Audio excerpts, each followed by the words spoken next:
Hi, நம்ம இன்றைக்கி என்ன பார்க்க போகிறோம் அப்படின்னா திருநெல்வேலி ஸ்பெஷல் பிடிக்கரணை மசியல். ஏன்னா திருநெல்வேலி ஸ்டைல் வந்து என்டையர்லி டிஃப்ரெண்ட்டாக இருக்கும். வாங்க, அந்த பிடிக்கரணை வந்து இந்த சீசனில் நம்மளுக்கு நல்லாவே கிடைக்கும். இந்த பிடிக்கரணை வந்து ரொம்ப ரொம்ப வந்து உடம்புக்கு ரொம்ப நல்லது. இதுக்கு தேவையான இன்க்ரீடியன்ட்ஸ் என்னென்ன அப்படின்றத, தேவையான பொருள் என்னென்னன்றதை பார்க்கலாம். பிடிக்கரணையை நல்லா வேக வச்சு தோல் உரிச்சி எடுத்து நல்லா ஸ்மாஷ் பண்ணி எடுத்து வச்சுக்கணும். நெக்ஸ்ட்டு தேவையான அளவு புளி, அதுக்கப்புறம் தேவையான அளவு உப்பு, மஞ்சப்பொடி. அதுக்கப்புறம் நம்ம வறுத்து அரைக்கிறதுக்கு தனியா, துவரம்பருப்பு, வெந்தயம், ஜீரகம், மிளகாவத்தல். இது வந்து திருநெல்வேலி சைடில் பிட்ல பொடி அப்படின்னு சொல்லிட்டு இதை செஞ்சு ரெடியாக வச்சுப்பா.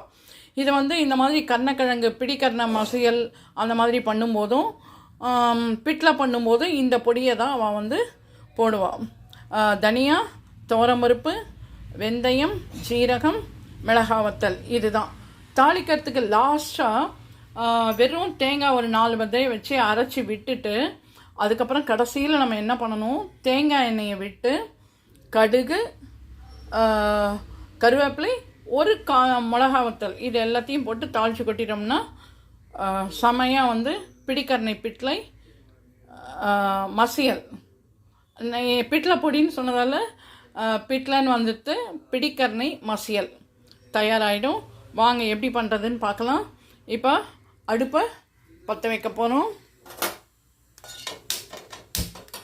அவ்வளோதான், பற்ற வச்சாச்சு. அது ஹீட் ஆகட்டும். ஒரே ஒரு ட்ராப் தான் ஆயில் விட்டுருக்கேன். அதுக்குள்ளே நம்ம என்ன பண்ணலாம், பிடிக்கரணையை அந்த புளி தண்ணியும் ஒன்றா விட்டு மஞ்சப்பொடியும் போட்டு நல்லா ஸ்மாஷ் பண்ணி நம்ம ரெடியாக எடுத்து வச்சுக்கலாம். தேவையான அளவு உப்பும் போட்டுடலாம். போட்டு எல்லாத்தையும் ரெடி பண்ணி வச்சுக்கலாம். சரியா? இந்த பொடி நம்ம ரெடி பண்ணுறதுக்குள்ளே இதையும் நம்ம ரெடி பண்ணி வச்சுக்கலாம். ஈஸி ஆகிடும். வாங்க, இப்போ அடுப்பு பற்ற வச்சு வானலி கடாய் போட்டு எண்ணெய் விட்டு வச்சுருக்கேன். இதில் வந்து ஃபஸ்ட்டு துவரம்பருப்பு, நெக்ஸ்ட் தனியா, நெக்ஸ்ட் ஜீரகம்,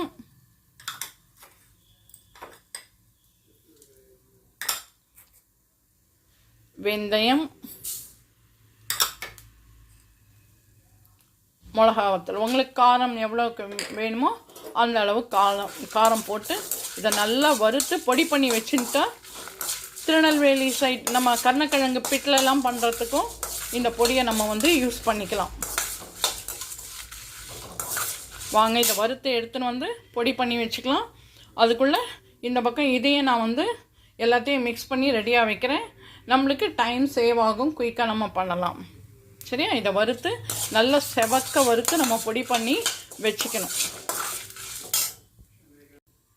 இப்போ நான் இந்த பாத்திரத்தில் அந்த மசிச்சு வச்சோம் இல்லையா, பிடிக்கரணை, புளி தண்ணி, மஞ்சப்பொடி, உப்பு எல்லாத்தையும் போட்டு நல்லா மிக்ஸ் பண்ணி இது ஒரு கொதிக்கட்டும்.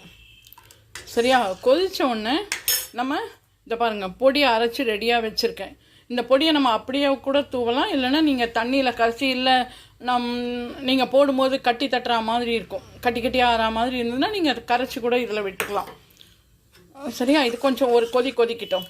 அதுக்கப்புறம் கொஞ்சமாக தேங்காய் அரைச்சி லாஸ்ட்டில் விட்டுட்டு நல்ல தேங்காய் எண்ணெயில் கடுகு, கருவேப்பிலை, ஒரு காஞ்ச மிளகா போட்டு தாளித்து கொட்டி மூடிட்டோம்னா கருவேப்பிலை நிறைய போட்டு அட்டகாசமாக இருக்கும். பார்க்கலாம். இது கொதிக்கட்டும். இப்போ இது கொதிக்க ஆரம்பிச்சிருக்கு.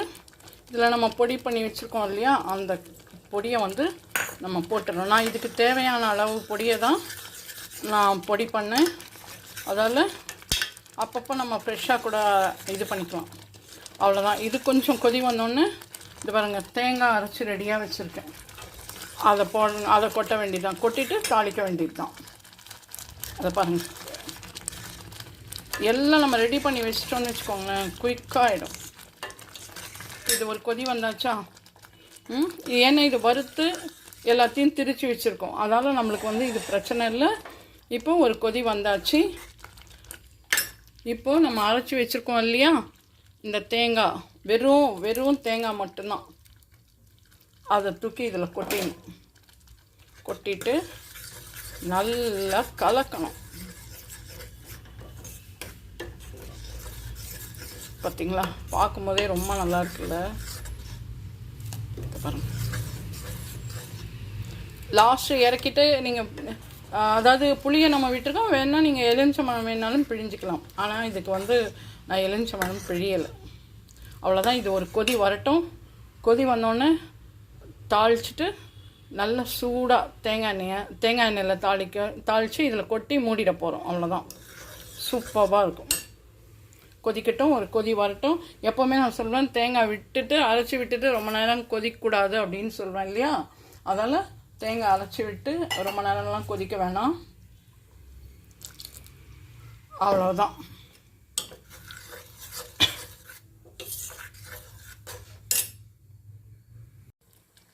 அவ்வளோதான். இது கொதிச்சாச்சு. இதை இறக்கிடுவோம். இறக்கிட்டு நம்ம இதில் தேங்காய் எண்ணெய் விட்டு வச்சுருக்கேன்.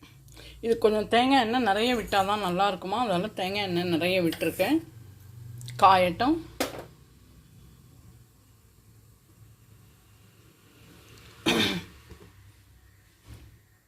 எப்போவுமே கொஞ்சம் ஹை ஃப்ளேமில் கொஞ்சம் வச்சுட்டு டக்குன்னு சின்னது பண்ணிங்கன்னா நல்லா ஹீட் ஆகிட்டு உங்களுக்கு ஈஸியாக இருக்கும் குக் பண்ணும்போது. அவ்வளோதான். ஈஸியாக சூடாயிடும். இந்த பிட்டில் செய்யும் போதே அவ்வளோ ஒரு வாசனையாக ரொம்ப ஆசையாக இருக்குது இம்மீடியட்டாக. இது எப்படி சாப்பிட்ணும் அப்படின்றதையும் எனக்கு சொல்லி கொடுத்தா. எப்படின்னா, நான் நேற்று சொன்ன மாதிரியே தான் சாதம் பருப்பு போட்டு நெய் விட்டு பிசைஞ்சி அதுக்கு சைட் டிஷ்ஷாக இதை தொட்டுன்னா நல்லாயிருக்கும் அப்படின்னு சொன்னான். அந்த மாதிரி நீங்களும் செஞ்சு பாருங்கள். கடுகு போட்டாச்சு. கடுகு வெடிக்கிட்டோம். இது திருநெல்வேலி ஸ்பெஷல் பிடிக்கரணை மசியல். இதனோட ஹைலைட்டே என்னென்னா, திருநெல்வேலி சைடு, திருநெல்வேலி கேரளா, அந்த தூத்துக்குடி அந்த சைடு எல்லாமே தாளிப்பு தேங்காய் எண்ணெய் தான். ஸோ அதுக்கப்புறம் நம்ம கருவேப்பிலை இருக்கு இல்லையா, அவ்வளோதான். இந்த கருவேப்பிலை பொரியொன்று அப்படியே இதில் அப்படியே கொட்டி மூடி வச்சிட்டோம்னா திருநெல்வேலி பிடிக்கரணை மசியல் தயார். நீங்களும் உங்கள் வீட்டில் இதே மாதிரி செஞ்சு பார்த்து சாப்பிட்டுட்டு எப்படி இருக்குன்னு சொல்லி லைக் பண்ணுங்கள், ஷேர் பண்ணுங்கள், கமெண்ட் பண்ணுங்கள். மறக்காமல் இது வரைக்கும் நம்மளோட channel Padma's all in all சேனலை சப்ஸ்கிரைப் பண்ணாதவங்க சப்ஸ்கிரைப் பண்ணுங்கள். இதே மாதிரி டிஃப்ரெண்ட் வெரைட்டியோட அடுத்த vlogல உங்களை மீட் பண்ணுறேன். Advance happy new year wishes. Bye. Take care. Happy New Year.